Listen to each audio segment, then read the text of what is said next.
On the eastern approach to Tucumcari, New Mexico, drivers used to pass a billboard with a number on it. Tucumcari Tonite, 2,000 rooms. The number was not an exaggeration.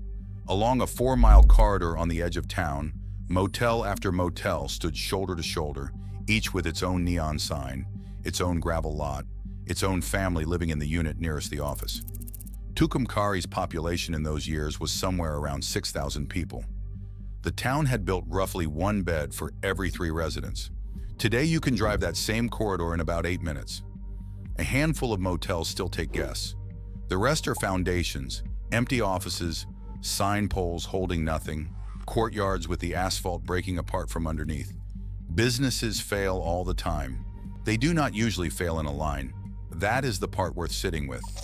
What happened in Tucumcari happened in Shamrock and Amarillo and Elk City and Needles and Kingman. The same buildings, the same decade, the same silence. 2,400 miles of independent businesses owned by thousands of unrelated families who never met each other, all going under in something close to the same order. Failure that orderly is not bad luck.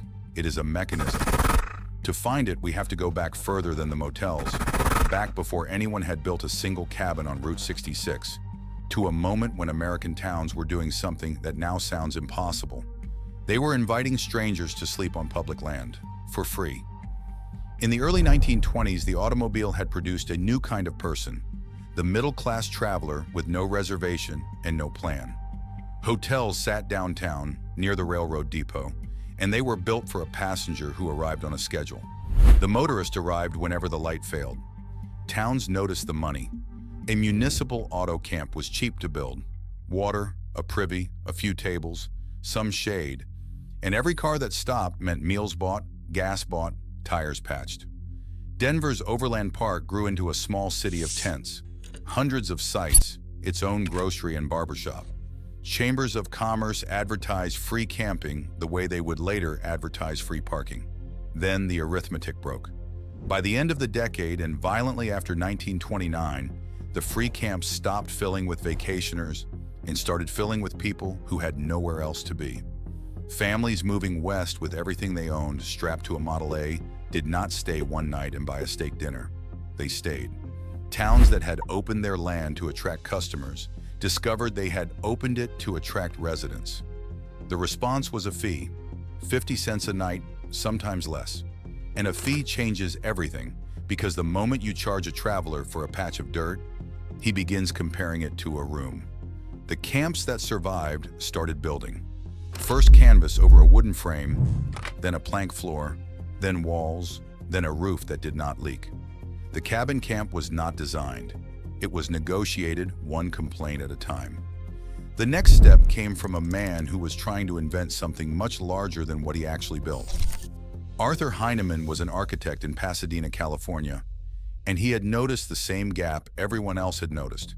The traveler between cities had nowhere decent to sleep. His answer, opened in San Luis Obispo in December of 1925, cost somewhere in the neighborhood of $80,000, an enormous sum for roadside lodging.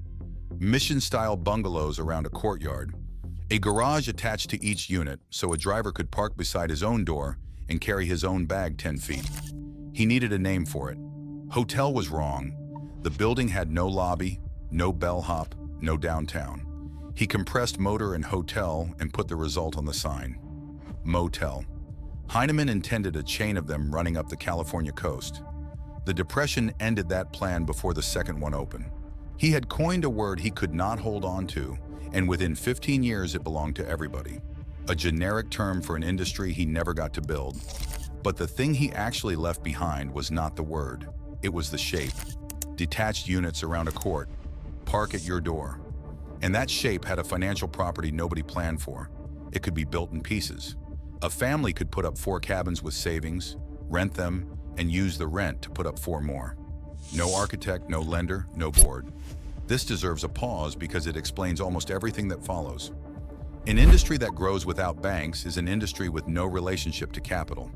Every motor court on Route 66 was, in effect, self-financed by the travelers already staying in it. That made the business extraordinarily easy to enter. and it meant that when the industry eventually needed to do something expensive and sudden, there was no one to ask.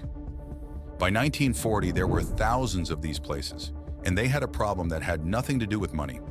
That year, the director of the FBI published an article in American Magazine under a title that did the work by itself: Camps of Crime. Hoover's claim was that the roadside courts had become havens for couples renting by the hour, for men wanted in other states, for people who understood that a cabin rented under a false name at 9 at night left no trace at all. Operators were furious. Some of the accusations were unfair and some were not. But the argument obscured the real point, which was structural rather than moral. A motor court was anonymous by design. That was its entire appeal. No lobby, no clerk watching you cross a marble floor, no one asking where you had come from. And anonymity cuts in both directions. The traveler pulling in at dusk had no way to know whether the sheets had been changed, whether the lock worked, whether the man in the office was running a business or something else. Every night on every highway, a stranger made a bet on a building he had never seen.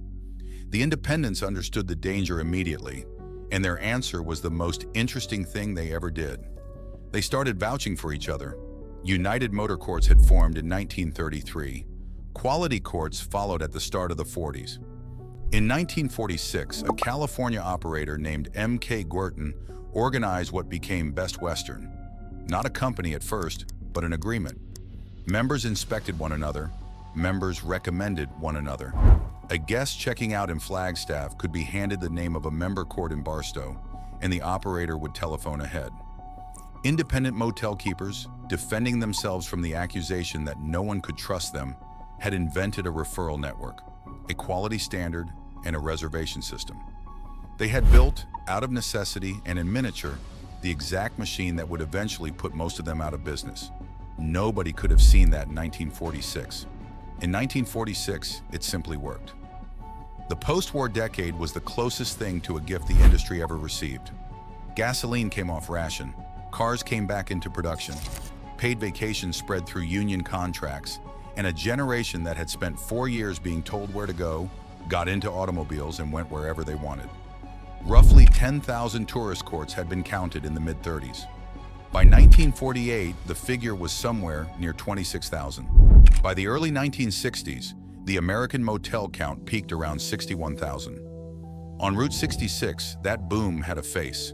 The Blue Swallow in Tucumcari had gone up around 1939, a low white court with attached garages, the kind of building a mason could finish without an engineer. In 1958, a man named Ted Jones bought it and gave it to Lillian Redmond as an engagement present. She ran it for the next 40 years. Redmond's operation is worth understanding precisely because it is the whole industry in one ledger. Around a dozen units, no payroll. She cleaned them, her husband fixed them, no debt. And when travelers arrived without enough money, which happened often, she took an IOU and let them go. She kept the notes. Most were never paid, and she was known to say that she never regretted a single one. That business model could absorb almost anything. It could not absorb an arms race, because the customer was changing. First, the demand was for cooling, and every roof on Route 66 sprouted a second sign: refrigerated air.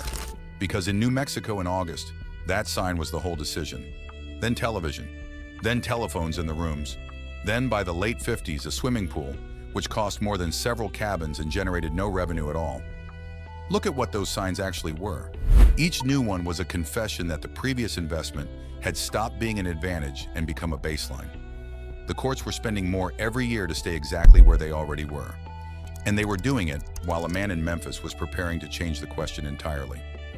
In the summer of 1951, Kemmons Wilson drove his wife and 5 children from Memphis to Washington. D.C. Wilson was a home builder, which is to say he was a man who thought in terms of repeatable units. The trip infuriated him. The rooms were cramped and unpredictable, some clean, some not, and no way to know before he had paid. What he remembered most and repeated for the rest of his life was the surcharge: $6 for the room, $2 extra for each child. He told his wife he was going to build a chain of 400 motels. The first one opened on Summer Avenue in Memphis in August of 1952. A draftsman in his office, working on the sign, had recently seen a Bing Crosby picture and lettered in the name as a joke. Wilson kept it: Holiday Inn. His rules were not luxurious, they were absolute. Every room the same size with the same 2 double beds, air conditioning, a telephone, a television, a swimming pool, free ice, free parking. Children stayed free, the grudge written into policy. The interesting thing is what Wilson was actually selling because it was not a room. Any court on Route 66 had a room. What Wilson sold was the elimination of the bet. A traveler who had stayed in one Holiday Inn knew with certainty what he would find in the next one 400 miles away in a town he had never heard of. Hoover's accusation had never really been answered by the independents. Wilson answered it by making it unaskable. Then he closed the trap. In 1965, the company brought a computerized reservation system online, Holodex, linking properties into a single network so that a guest could stand at a front desk in Oklahoma and hold a specific room in Arizona for that night. Sit with what that does. The motor court's product had never been the cabin. It was availability at the exact moment of need. The light going, the children restless, the sign appearing at the right instant. Every element of the business assumed a traveler who did not know where he would sleep. Wilson made knowing possible. And once the traveler knew, the sign appearing at the right instant was worth nothing at all. By 1972, Wilson had far exceeded his 400. He was on the cover of Time. None of it would have been fatal on its own. Independents could have absorbed the change slowly, the way small businesses usually absorb large ones, badly, unevenly, but over decades. What removed the decades was a piece of legislation signed on June 29, 1956. Dwight Eisenhower had 2 experiences behind him. As a young officer in 1919, he had crossed the country with an army convoy that took 2 months and broke bridges as it went. As a general in 1945, he had watched his armies move on the German autobahns. The Federal Aid Highway Act committed the country to roughly 41,000 miles of new road, with the federal government covering 90 cents of every dollar. The number everyone remembers is the mileage. The number that killed the motor courts is not a number at all. It is a design specification, controlled access. A U.S. highway was a public road with a public frontage. Every parcel of land along it touched it. If you owned dirt beside Route 66, you owned a driveway onto Route 66, and every car that passed was a car that could stop. That was the entire asset. Not the cabins, the frontage. An interstate is different in kind. You may enter it and leave it only where the state has decided and nowhere else. A property 100 feet from the pavement with a clear view of 60,000 cars a day has no access to a single one of them. The bypasses came town by town, segment by segment, across 3 decades.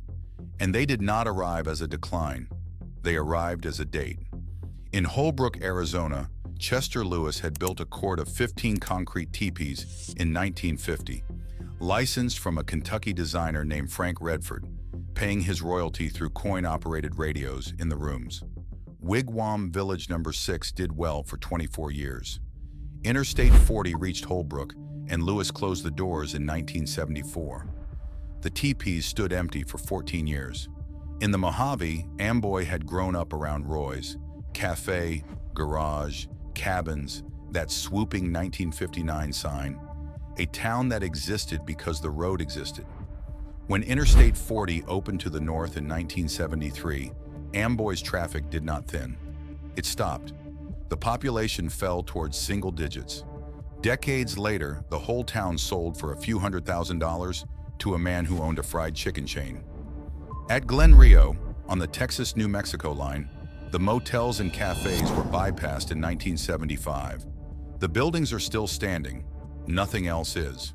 Here is the irony the industry never saw coming, and it is the sharpest one on the road. The motor courts believed their asset was location. It was not. Their asset was location on a line, and a line drawn by a legislature can be redrawn by a legislature.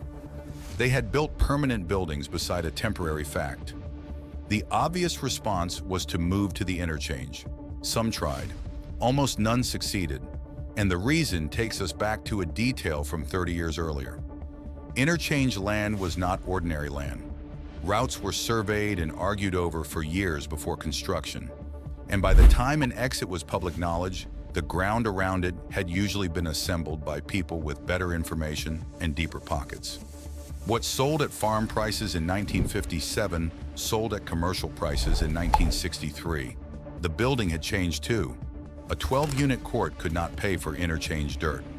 The economics now demanded 60 rooms, 100, a pool, a restaurant, a parking lot visible from a road where drivers made their decision at 70 miles an hour with about 4 seconds of warning, which meant a sign a driver already recognized, which meant a franchise, and a franchise meant a lender, and lenders had learned something. An unbranded independent motel on an unnamed exit was a risk they could not price. The identical building with a national flag on it, backed by a reservation network feeding it guests, was collateral. So the family that had built its court 4 cabins at a time, out of cash, without ever meeting a banker, now needed a banker, and discovered that 30 years of financial independence had left them with no credit history, no scale, and nothing a loan committee recognized. The industry's founding advantage had become its terminal condition. The aggregate numbers show it plainly. From the early 60s peak near 61,000 properties, the count of American motels fell through the following decade toward the low 40s of thousands, while the total number of rooms kept climbing. Fewer motels, more beds. The whole story of the decline is contained in that single reversal. The last stretch of Route 66 was bypassed at Williams, Arizona, in October of 1984. The following June, the road was formally removed from the federal highway system. After 59 years, the number stopped existing. Return to that billboard. 2,000 rooms in a town of 6,000 people was never a boast. It was an accurate description of what happens when a place sits at the right distance. One comfortable day's drive from Amarillo, one from Albuquerque, on a road where nobody made reservations. Tucumcari did not build those rooms because it was a destination. It built them because it was a distance, and distance was the product. Not the neon, not the refrigerated air, not the teepees or the swimming pools. The motor court sold a specific human moment. The light going, the children restless, no plan, and a sign at the right instant. Everything they built was an answer to that moment. Kemmons Wilson abolished the moment. The Federal Aid Highway Act moved the road that produced it. Between them, there was nothing left for the courts to sell. What remains now runs on the opposite logic entirely. Lillian Redmond sold the Blue Swallow in 1998. It still takes guests, and those guests book months ahead from another country, having chosen that specific building deliberately. The Holbrook Wigwams reopened in 1988 and are frequently full. The survivors on Route 66 are no longer places people stop at on the way to somewhere else. They are the somewhere else, which is the last turn in the whole chain. The habits that destroyed the motor courts, planning ahead, booking in advance, driving toward a chosen destination rather than through it, are precisely the habits sustaining the few that are left. They were never really in the lodging business. They were in the business of being between two places, on a road that no longer goes there. Americans never stop traveling. They stop stopping.